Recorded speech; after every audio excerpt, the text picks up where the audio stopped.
I'm Sam Willis, and I've come to London to meet Max Wilson, archivist for the Lloyds Register Foundation, to find out about the SS Waratah, the ship that disappeared. Max, tell me about the Waratah. Where was she built? So the Waratah was built in Whiteinch in the city of Glasgow by the company Barclay Curle & Co Limited. She was the yard number 742 and was a fairly large mixed passenger cargo steamship measuring about sort of 9,339 gross tonnes. So a fairly substantial ship, owned and operated by the Blue Anchor Line. And was the Blue Anchor Line based in Australia, or was that a UK-based They, I believe, company? were based in the UK, Right. but obviously, they were expanding very much into the Australian market by that point. The mixed cargo thing's interesting. So she wasn't just a passenger ship, but was also built for taking cargo to and from Australia as well. Is that right? Yeah, of course, yeah. So she was.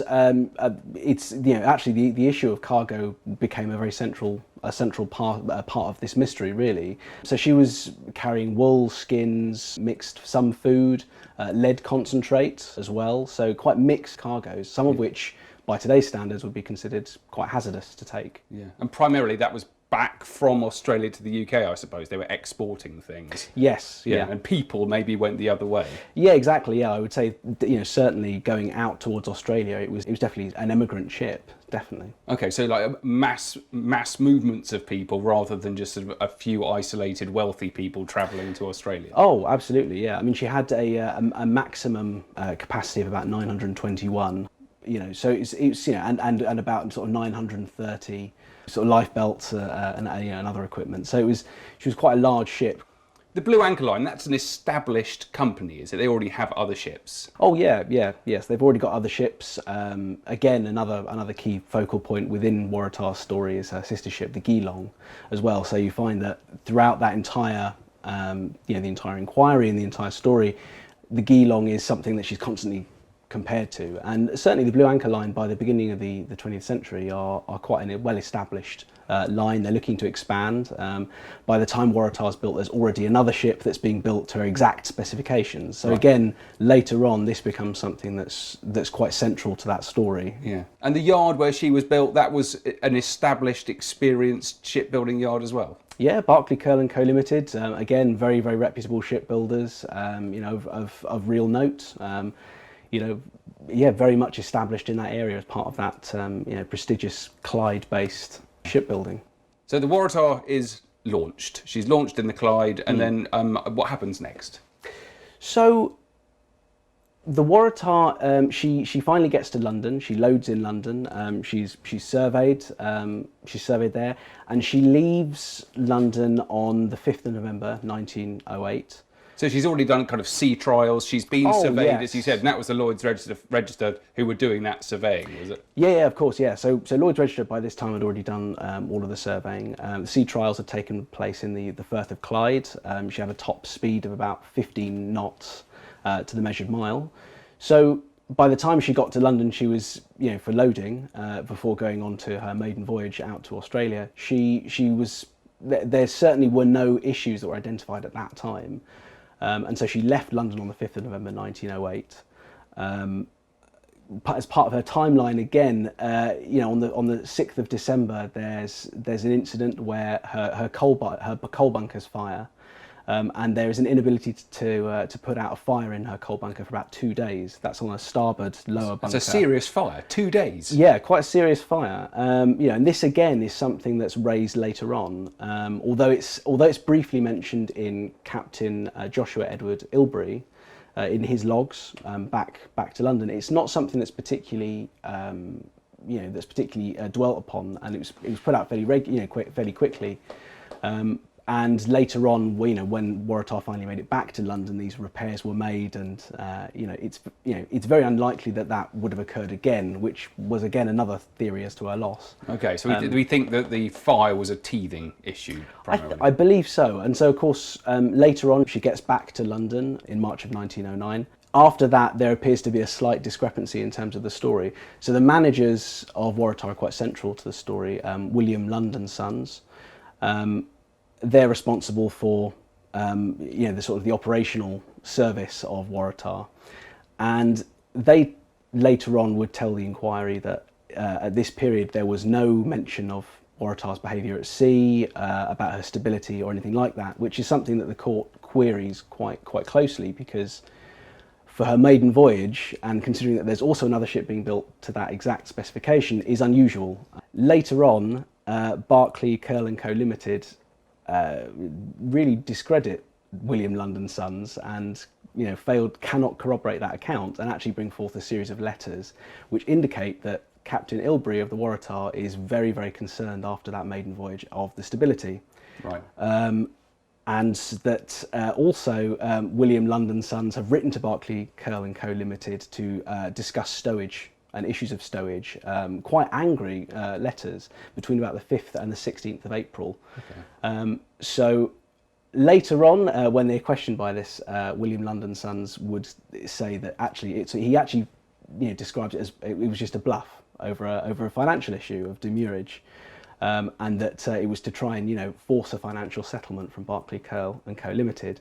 But once again, when he's questioned about this, the financial settlement isn't something that he can recall as to whether or not it was ever successful. Right. Okay. So it's very strange what happens. At least we do know that the first captain had some concerns over the stability, or maybe finding the appropriate trim with having to move the cargo as well as the people. There's quite a lot of moving factors here, aren't there?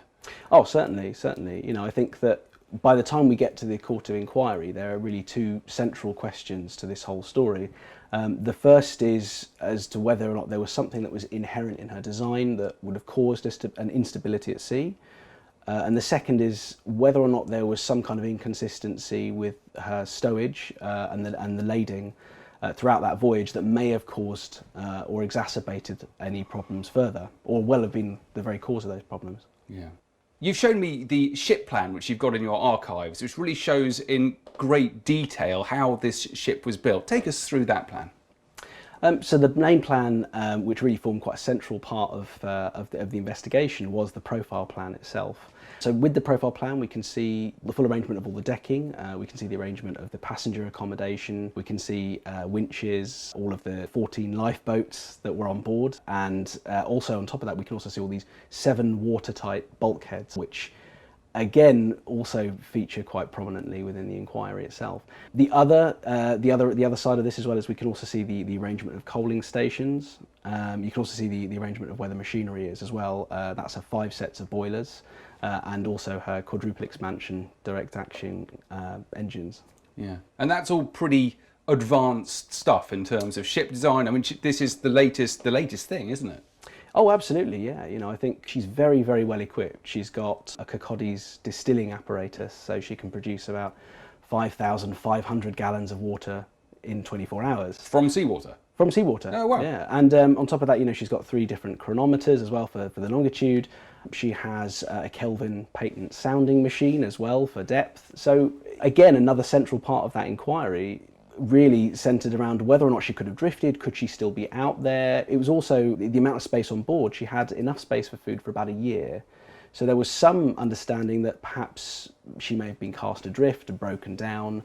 And this is something can be seen in that very, very, very extensive equipment list that she had. She was very well equipped. Yeah, and well surveyed, and Lloyds rate her very highly, don't they? I mean, she gets the sort of the highest classing possible. Absolutely. Yeah, absolutely. She's built under special survey. She's surveyed all throughout that whole entire process by the surveyors in the Glasgow office from about sort of November 1907 to about December 1908. So by the 2 surveyors, A.B.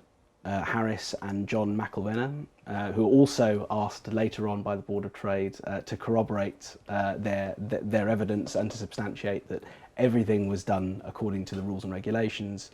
And that the contract was followed and that the ship was built to the plan as specified. So it's she got the very highest rating and there was nothing particularly extraordinary about her design. Let's move on to the final voyage when she was travelling from Australia back to London. What do we know about that? So she managed to make it to Australia. She docked at Adelaide. Then later on she would dock finally on the 26th of July at Durban. Leaving that same evening and was never seen again. Yeah, simple as that, just gone. Yeah, there was, with the exception of one corroborated sighting by the Clan MacIntyre on the 27th, which was the very last verified sighting. Yeah, there is no evidence as to what happened to her. Yeah. What was the weather like?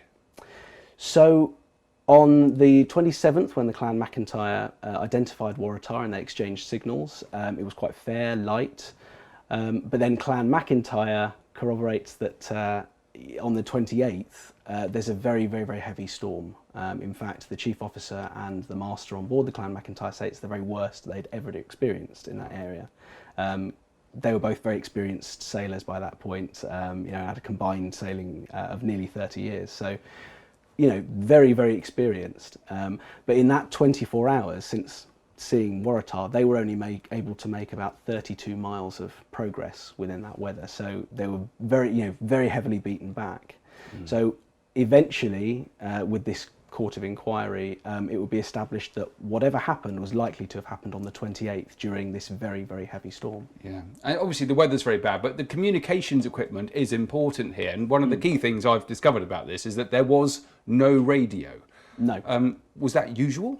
It was quite standard, really. It was still, radios and wireless telegraphy wasn't something that was mandated for use on board ships, and so, as is the case with many of these kinds of technologies, it took a very long time for them to be adopted as an industry-wide, for industry-wide use. So no, it was definitely not unusual. So these ships are signalling to each other with lights, sort of exchanging basic information about the name of their vessel, where they're going, but that's it. No more than that. No more info. Yeah, aside from just obviously swapping names and identifying each other, greeting, asking potentially where they've just come from, and then what weather they've had. That really is it. It's very, very basic information just to verify their identity, so that they can be marked in each other's logbooks if something happens. That's the very last verified sighting on the 27th by the Clan MacIntyre. It suggests there are other unverified sightings. There were. So I think it's very difficult. There were 3 other ships aside from Clan MacIntyre that claimed to have seen Waratah. They were largely dismissed. There was one which was by telephone, actually, the William Lund and Sons. William Lund, in his hotel room, had received a phone call saying that he had verified a sighting, identifying himself as a man called Brendan, of the captain of the Thales, right.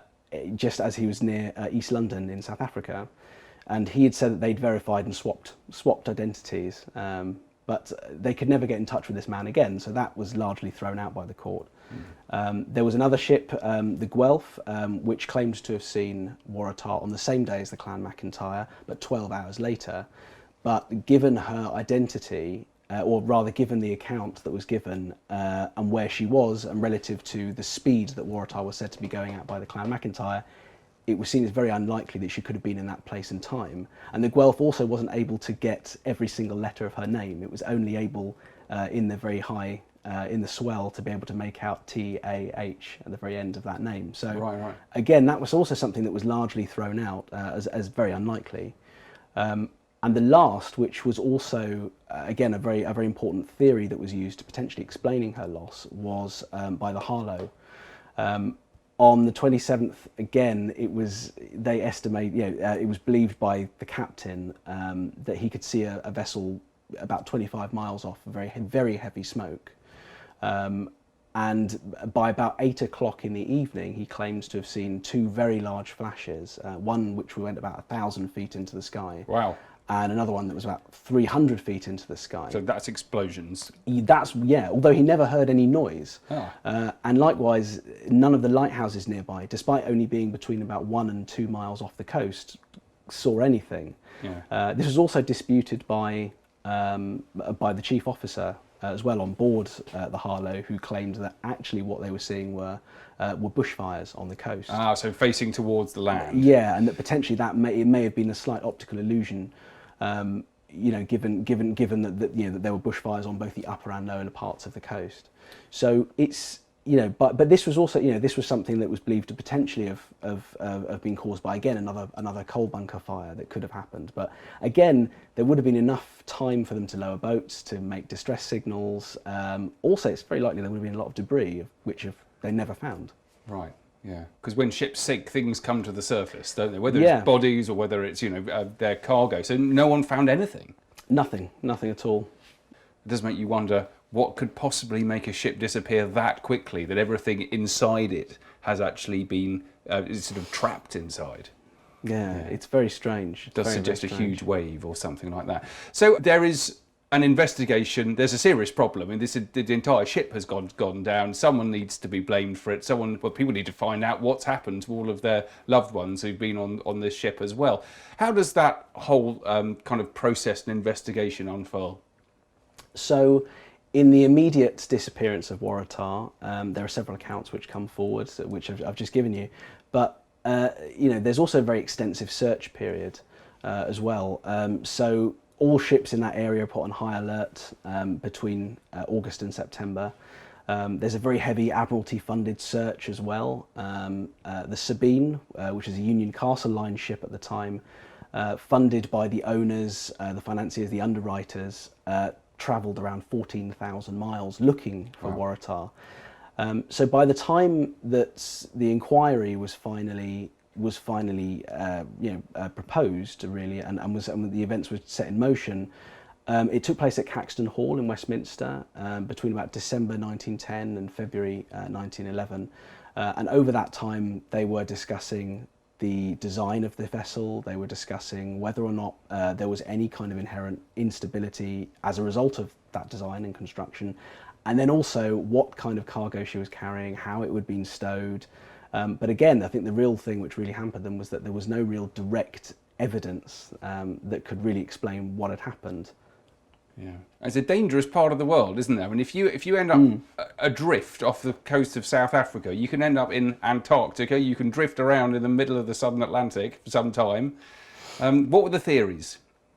Well, for a little while there was a theory that she had drifted. She could be somewhere out in the South Sea. She could be out as far in the South China Seas, near close to Antarctica, with all of the passengers and crew quite safe, but just adrift.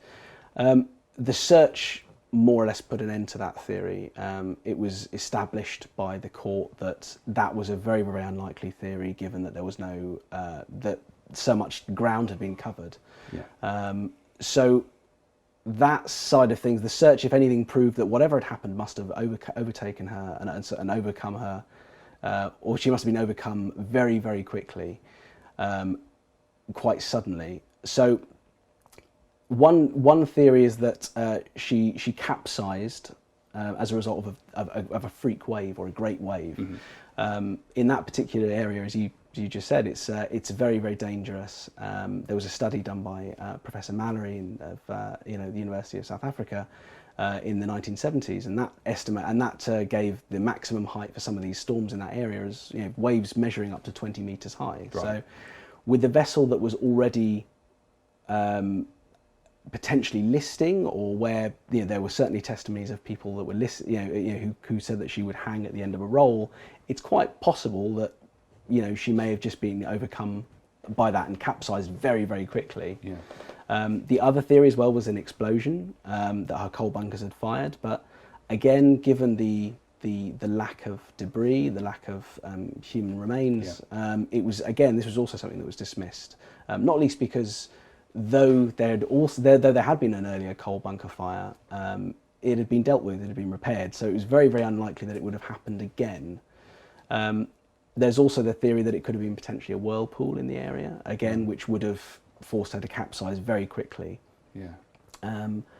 It could also have been really a number of different factors, to be fair. I think a lot of the testimonies show that there was a slight list, or certainly that there was some kind of instability there. She had a strange rolling character, didn't she? From what I could read. Yeah, absolutely. I mean, the physicist William Henry Bragg, actually, who was a passenger on board, he later would write that he believed that she had a very low centre of gravity, which contributed to a lack of stability at sea.